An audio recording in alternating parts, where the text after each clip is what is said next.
Hello student, आज मैं आप लोगों को क्लाइमेट पैटर्न के ऊपर थोड़ा डिस्कशन करूंगी। पैसिफिक ओशियन में जो चेंजेस होते हैं, Pacific ocean. El Nino generally लोगों को अल नीनो समझने में थोड़ी डिफिकल्टी होती है। अल नीनो क्या है? एक पैटर्न फॉर्म होता है पैसिफिक ओशियन में। ये मैंने पहले से थोड़ा ड्रॉ कर रखा है क्योंकि मेरी थोड़ी ड्राइंग गड़बड़ है। तो ये जो है ये हमारा पैसिफिक ओशियन है। ओके, ये हमारा एशिया है और ये हमारा नॉर्थ अमेरिका है। ये ऑस्ट्रेलिया है और ये साउथ अमेरिका है। अल नीनो पैटर्न में क्या होता है? जो ट्रेड विंड है, ट्रेड विंड्स जो है हमारी equator, along with equator move towards south America. फिर जब ये साउथ अमेरिका के पास पहुंचती है तो ये डिवाइड हो जाती है टू पार्ट्स में। एक ऐसे चली जाती, दूसरी ऐसे। ठीक है, अब यहाँ पे क्या होती है? पेरू। ठीक, पेरू कंट्री है। यहां से क्या हो जाता है? जब अल नीनो होता है, नॉर्मली डेज में तो ऐसे डिवाइड हो जाती है, लेकिन जब अल नीनो पैटर्न हो जाता है, अल नीनो के कंडीशन में क्या होता है? ये जो पेरुवियन विंड है ये यहां से बैक होके वापस से ये सर्कुलर फॉर्म बना देती है, ऐसे फिर वापस आ जाती है। तो क्या होता है?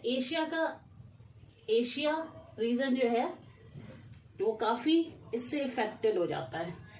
वार्म वाटर जनरली क्या होता है कि नॉर्मल ईयर्स में क्या होता है कि यहाँ पे जो वार्म वाटर होता है जब ये इधर जाता है कोल्ड वाटर से मिलता है। In normal days cold water से मिलता है तो क्या हो जाती है? अपवेलिंग हो जाती है। तो हमारी वेदर कंडीशन नॉर्मल रहती है। लेकिन इस कंडीशन में क्या होता है? इक्वेटर के साथ ट्रेड विंड जा रही है, यहाँ गई, फिर विंड जो इधर से निकली पेरुवियन विंड से, ठीक, और ये जाके सर्कुलर फॉर्म ये वापस से एशिया की तरफ गर्म ये वार्म वाटर के थ्रू ये हॉट एयर फ्लो करने लगती है। हॉट एयर फ्लो करने लगती है तो यहाँ पे क्या कंडीशन बना देती है? एशिया में क्या कंडीशन बना देती है? रेनफॉल जो है काफी डिस्टर्ब हो जाता है। रेनफॉल डिस्टर्बेंस हो जाता है, डिक्रीज हो जाता है, क्योंकि ड्राई हो जाएगी तो मॉइस्चर नहीं रहेगा। मॉइस्चर नहीं रहेगा तो क्लाउड फॉर्मिंग कम हो जाएगी, तो हमें अनइवन रेनफॉल पैटर्न देखने को मिलते हैं।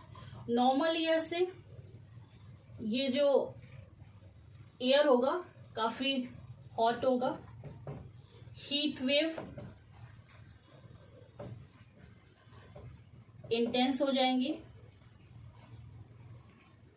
अच्छा, एक और कंडीशन होती है जो इस ईयर काफी प्रिवेलिंग है इंडिया के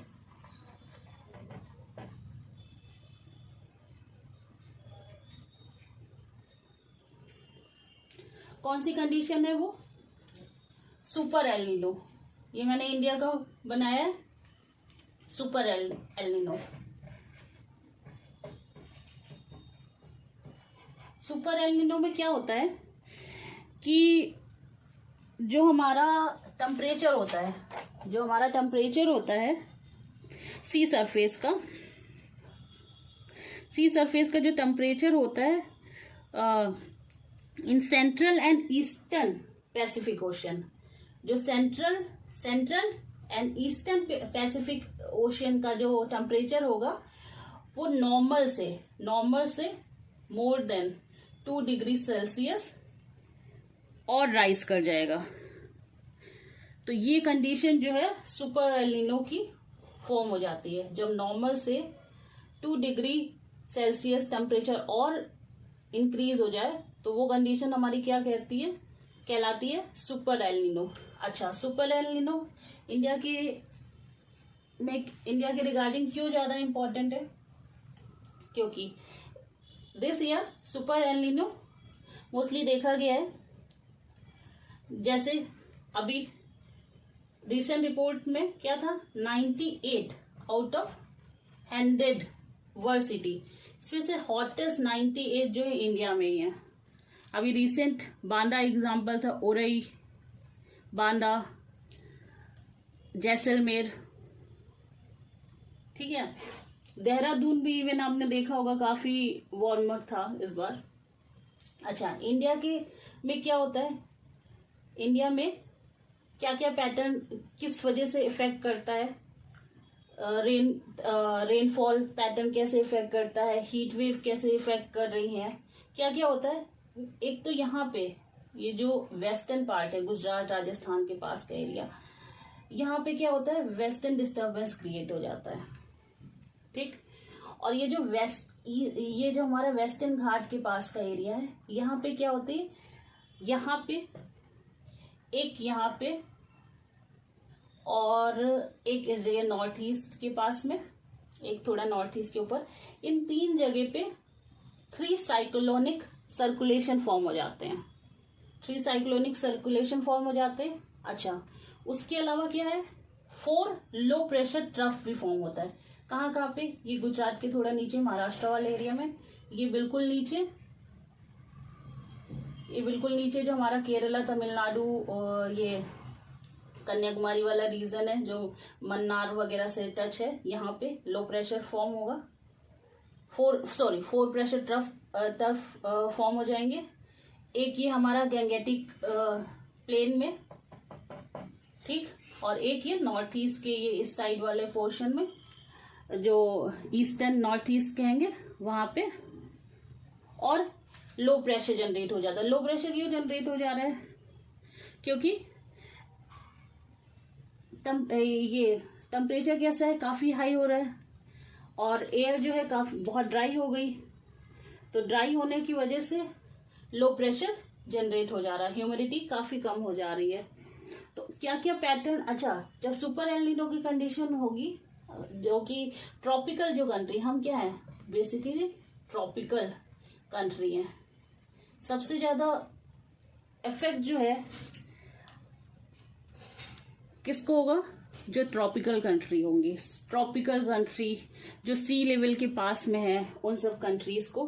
तो इंडिया के उसमें क्या क्या प्रॉब्लम हो जाएगी, एक तो क्रॉप फेलियर होगा। अच्छा, आप लोगों ने रिसेंटली देखा होगा, बस एक बहुत छोटा सा एग्जाम्पल, पता नहीं आप लोगों ने ऑब्जर्व किया है कि नहीं, इस बार अगर आप अपने घर पे पेड़ वगैरह लगा भी रहे हैं तो आप देख रहे होंगे कि समर में आफ्टरनून के टाइम में उनकी पत्तियां येलो हो जा रही है, ड्राई हो जा रही है, मतलब इतना ज्यादा हीट है कि even though you watering your plant still आपकी लीफ जो है वो ड्राई हो जा रही है। ओके, तो फूड शॉर्टेज हो जाएगी, क्यों हो जाएगी, क्योंकि क्रॉप फेलियर हो जाएगी, famine, disruption of water supply, obviously जब रेनफॉल डिक्रीज होगी तो क्या होगा, वाटर सप्लाई भी डिस्टर्ब हो जाएगी। अच्छा, decline in native fauna, native fauna और डिस्प्लेसमेंट, मतलब अगर मान लीजिए वो यहाँ यूपी में पाए जा रहे हैं कोई फौना, तो वो क्या हो जाएगा, शिफ्ट होके हो सकता है ऊपर उत्तराखंड में चला जाए, डिस्प्लेसमेंट। ओके, और आपने देखा है काफी वाइल्ड फायर हुई है, वाइल्ड फायर, बहुत सारे जंगल्स में, फॉरेस्ट में आग लग गई है। और साइक्लोन तो आपने देखा ही, ये बे ऑफ बंगाल वाले एरिया से, और या फिर ये हमारा वेस्टर्न वाले एरिया से अरेबिक सी में काफी हमने इधर देखा है कि साइक्लोन फॉर्म होते हैं, जिससे काफी कोस्टल एरिया के रीजन्स में काफी डिवास्टेशन होता है। तो ये जस्ट एल नीनो के ऊपर काफी मुझसे बच्चे बोल रहे थे कि एल नीनो थोड़ा क्लियर कर दें और सुपर एल नीनो क्या है वो क्लियर कर दें, तो ये मैं थोड़ा सा आप लोगों को समझाने की कोशिश की है। होप आपको समझ में आया होगा। Thank you.